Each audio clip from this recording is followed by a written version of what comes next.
What's up, guys? Deuce here, Team in the Valley. Here to show you guys my Mermail deck that I've done fairly well with. I haven't scrubbed out with this deck once. I usually top consistently in my locals with this deck. I've ran the deck for about 3 weeks now, and I think I have a pretty good concept. Well, probably a little bit more than 3 weeks, about a month. I think I have a pretty good concept in the deck that I like to share.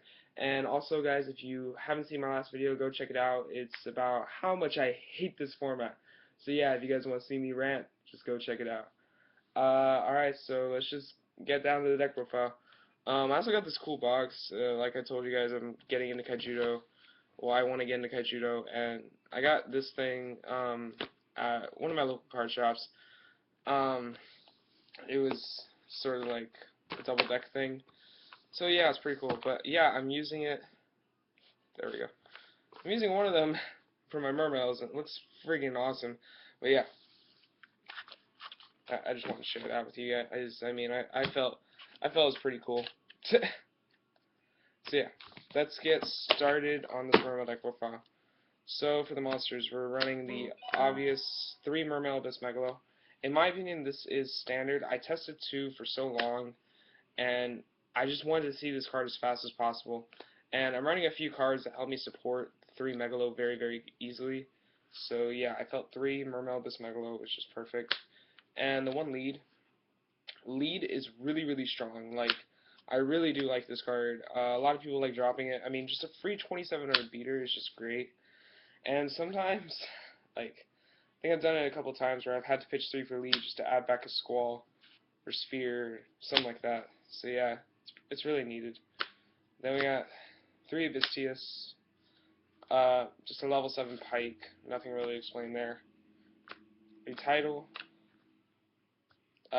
helps you just crush any resource battle in your opponent. Just getting another 26 beater on the field, getting another free level 7 on the field, triggering your Lancing effects. This card is just amazing in the deck. So that's your level 7 engine. I maxed out as much as I possibly could. I'm not going to up lead, or I'm not going to run the whale. So yeah, it's a little joke. 3 Linde for your little Mermail engine. Linde is probably, in my opinion, one of the best cards in this deck. It's one of the best utilities to abuse in this deck. So yeah, 3 Linde. It just gives you so many options. It's crazy. Then we got 3 Pike. Obvious, your strategies of the deck. And I run the 1 Turge. A lot of people don't understand why you usually run the 1 Turge.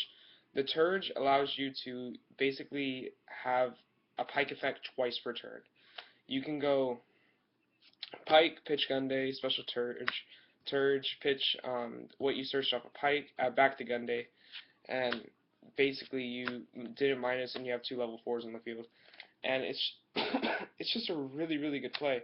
Plus you usually get rid of your opponent's back row. Just, I really, really like that aspect, just to have that many plays. And it gets even better because the Turge adds back things like your infantries, your diva, stuff like that. It's just really needed in my opinion. I like being able to use utility in my graveyard. And then we got 2 Gunday. I felt 3 was really, really cloggy. Mainly because Gunday's effect can only be used once per turn, so in my opinion it gets a little bit cloggy. If the deck still had Dragoons at 3, I'd probably be running 3 Gunday. But 2 Gunday at the moment, it's too good. I really do like 2 Gunday. Then I'm maxing out on all the Atlanteans, 3 Marksmen, 3 Infantry, and the 1 Dragoons. I felt maxing out on all the Atlanteans was just needed, and then I'm also running the 1 Diva. Now, I felt this was needed just because you wanted to plus off of all your pitches. And I felt Marksman was really good, mainly because Dragons do set back row. They set Wing Blast and Returns and Sixth Sense. Well, I'm not going to use Sixth Senses, but you can pop Returns and stuff like that before they're really set up. And, of course, Infantry is just amazing. You have to main 3, of course, for the Evil Storm matchup. Dragoon Standard. And the Diva. Diva just allows a lot more plays than you possibly could imagine without running the card. In my opinion, this card is really necessary. So yeah, that's your Atlantean lineup. It's pretty good. And then the only other monster that you run is 2 Maxi. Maxi being an amazing card in this format. It's the only card that I really considered running. I decided to go with Maxi instead of Valor, mainly because you really need to keep the hand advantage in this deck. If you start going off, you start losing just advantage completely. You have to really minus when you go off sometimes in this deck, but at the same time you're minusing your opponent. You start playing a resource battle with this deck. So yeah, I felt the Maxi was good just to put you back on pace with your with the amount of plays that you just did. So that's the monster lineup. I'm not sure how many monsters this deck is, but the deck's 41, so you guys can just count from there. Spells double creature swap. I took this tech from the guy who topped, I forgot which regionals it was, but he got second place in his regional. He made double creature swap, and I was actually thinking of this card right before that regional. I know it sounds very hipster-like, you know, but I was thinking about this card. A lot of people were just making a joke about this card in the deck, and I was completely going along with it. I felt this card is trash in the deck. But after testing, this card gives me an out to Crimson Blader. It gives me a phenomenal out to Crimson Blader. It gives me an out to Dweller, because I can just take their Dweller and just not have to worry about it. Like, if they make Dweller in the mirror match, this card just, it says, oh, I'm going to take your Dweller, and I'm going to use its effect. You could win Big Eye Wars with this card. It's like main decking Big Eyes, which is crazy. So yeah, like being able to use Lende at its fullest was one of the things that I really liked about this card. So yeah, double creature swap. And then the only other spell, Book of Moon. My favorite staple. Just I have to run Book of Moon in every deck that I run. Like it's just one of the best cards in the game in my opinion. One of the best spell cards. So yeah, that's the spells. Then we got 3 Abyssphere for the traps. Abyssphere, obvious, one of the best traps in the game, in my opinion. Just being able to stop OTKs, make mini Xyz plays. And a tech I'm running, mainly because I'm running the 3rd Megalo and I felt this is needed, the 1 Squall. This just puts you on pace. It's like the Max C theory for this deck. Once you go off, you need a way to come back. And Max C just requires your opponent to go off, which you could possibly get OTK. And usually if you go off, you're having like some lock-based field on the field. And if they're able to go off, that means they broke your lock. So the 1 Squall, in my opinion, is very, very needed. This card is just way too powerful, especially with the introduction of Tidal into the deck. You could just summon 3 level 7s with Squall, then summon the Tidal and just make like Draco Gaios or Big Eye Gaios or Big Eye Draco. Just it's way too strong. And plus being able to make rank 4 plays against Evil Swarm, way too good. And it plays under Soul Drain, which is awesome. And then I actually run traps in this deck. A lot of people disagree with that theory, but I believe traps are very necessary in this deck. I run 1 Mare Force, 1 Compulse, 1 Bottomless, 1 Warning, and 1 Torii. I just run a bunch of 1-ofs. These can all counter these 4 can counter Crimson Blader and Dweller. This just mainly counters Crimson Blader and any Bujin, you know, matchup. But I felt all these were necessary in my opinion. Just having traps that just shock your opponent. You go off, you set like a warning pass, or you start off with like Torii Linde, which is ridiculous, or Sphere Linde, which is ridiculous. Like, yeah. So that's the main deck. It's like 41 cards, like I said. So I'll go into the extra side. Now the extra side I'm missing a couple cards. In the extra I'm missing Draco, and in the side I'm missing 2 DNA surgeries. I'm still debating on those 2 DNA surgeries, but there's 2 open slots on the side. So yeah. For the extra, it's double Gaios and the Big Eye, and there should also be a Draco Sack in here.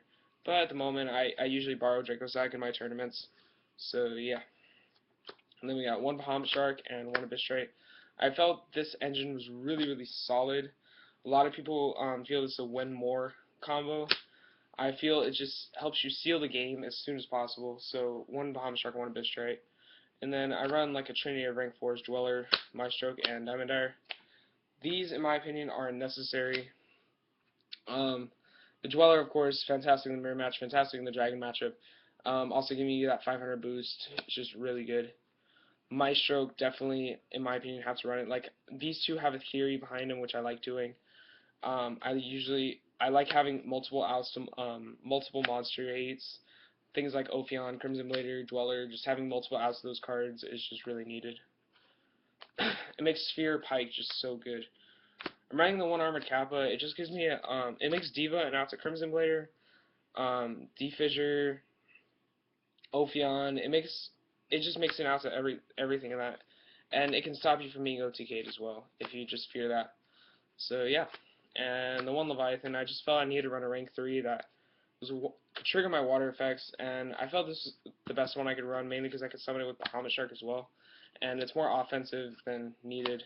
So yeah, and then I only run like 4 synchros because I felt all these XCs were mandatory. So yeah, I run one army arm. This card so good. Just going Gaio's army arm, just sealing the game. Just so good. One Catastor and one Armades. I felt I had to run the double fives mainly because these just help you in different situations. Like this is way too good against Bujins, Blackwings, stuff like that. Mirror Match is also just to give you like a free hit against Chamburn. They can so Scarecrow this, so it's just too good. And Catastor just being an overall out to most hate cards. And I run the Gungnir over the Black Rose, just because the Gungnir allows a lot more plays than Black Rose possibly could. Being a water level 7 is just way too powerful. So yeah, and usually if you're able to resolve Gungnir, you just won the game. And then side, like I said, I'm missing 2 DNA surgeries. I'm siding 1 Maxi, 1 Crow, 1 Scarecrow. Just, in my opinion, I felt this was needed, mainly because these are like secondary traps. Like in the Dragon matchup, it's like a 3rd Maxi and a 4th Maxi basically. And the Scarecrow just stops me from being OTK. I just felt it was needed. And then 1 Vanity's Fiend, just to seal games against dragons and other rogue decks that just need the special summon engine. 1 Snowman Eater, searchable out to Ophion. 3 MST, I'm not maining it, so I felt I needed a side 3 MST. So yeah. 2 Gozen Match, and 3 Imperial Ironwall. So yeah, I don't think there's any explanation I need to make on those. And I need the DNA mainly for Bujin's, Prophecy, and Noble Knights, you know.